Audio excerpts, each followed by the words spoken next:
Hi business owners, this is your business coach Nalin Mehta. Welcome to my talk series Kya Karun, specially recorded for you.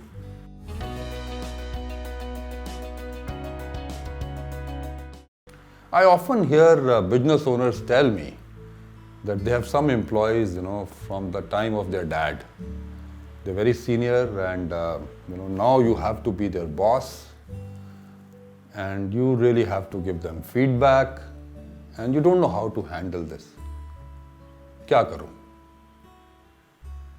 There are always awkward moments when you have to handle employees who are much, much senior to you. Probably, as a child, you grew up in front of them and you address them uncle. And now, it's definitely awkward, to be their boss. And I'm sure that you are very sensitive to them. I'm sure that, you don't really act like a boss, or at least, appear not to act like a boss. I'm also very sure that you give them due respect and don't dismiss them just because they don't know how to tweet or they can't handle your new IT system.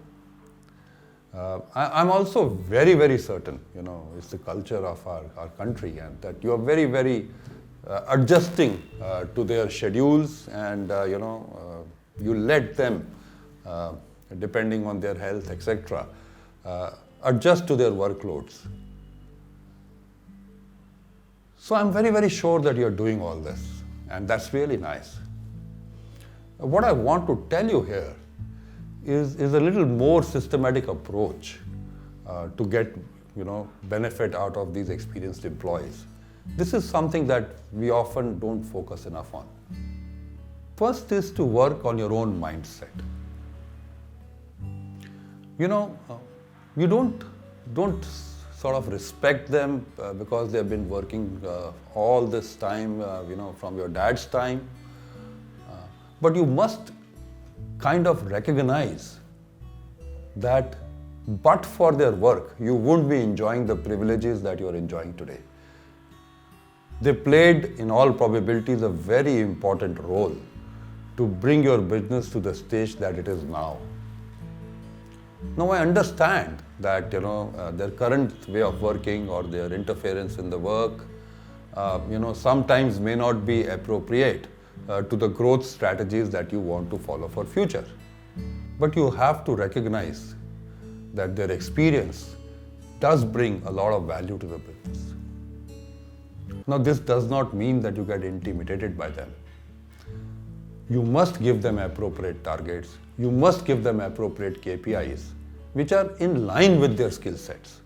The second thing that you need to do is to systematically document what are the values they bring to the organization, what are the contributions that they can make to the organization.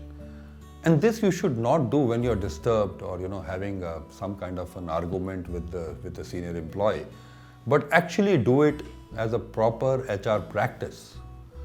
You could even consult other members on the board. You could consult some of your senior family members who have worked with these people.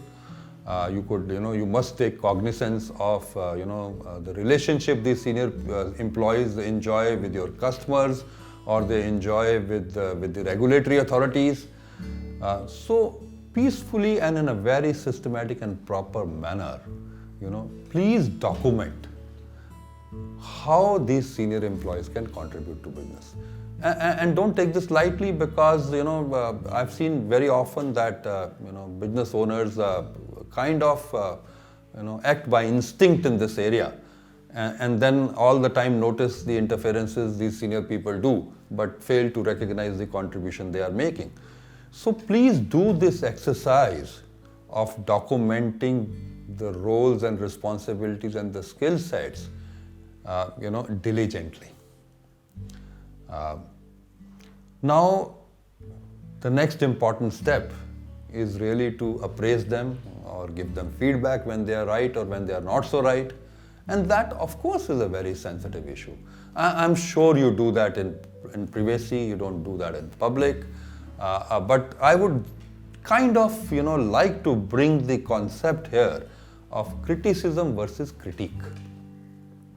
Now, this is a concept which is applicable to all feedbacks. But I think it's a concept which is much more applicable when you are discussing with a very senior employee of yours, whom your dad employed 20 years ago, and he is now perhaps in his 50s or late 50s.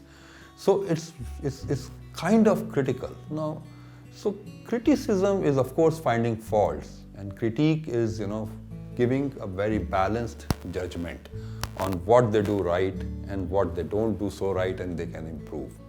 So please make sure that you follow the principles of critique when giving them feedback. It's also important to declare, in front of other peers and other employees, what is the role these senior people will play in the organization. And what's the role they won't play in the organization, with a lot of respect to them. You could even create, positions like mentors or consultative board or, coaches within the organization for the younger employees. Because remember, in the first point I mentioned that you have to first internalize what value these people have brought to the organization. And in the second process, you have to systematically document what are the skill sets and what are the experiences they bring. If they were not there, you will really miss them. So they could be used as mentors and coaches to impart that experience to the younger employees. So business owners, these senior employees, they do play an important role in the organization. They have played, of course, a far more important role in the past. You really should give them work. You should not get intimidated by them. However, do follow a very systematic approach in terms of documenting what these people can bring to your organization. And also, please make sure that with all the respect, you critique their performance. And some young people can take criticism, but the senior people really can't take criticism. So you have to make sure that you critique them and not criticize them. So you follow these principles, and I assure you, you will uphold the culture which has been, painstakingly put in the organization by the elders of your family. And you will also get a lot of productivity from these senior employees. And also, you will install a lot of confidence in the young employees who will see that you are behaving in such a principled manner with your senior employees. I hope this Kya Karu talk on how to give feedback and handle senior employees in your organization is helpful to you. Thank you very much.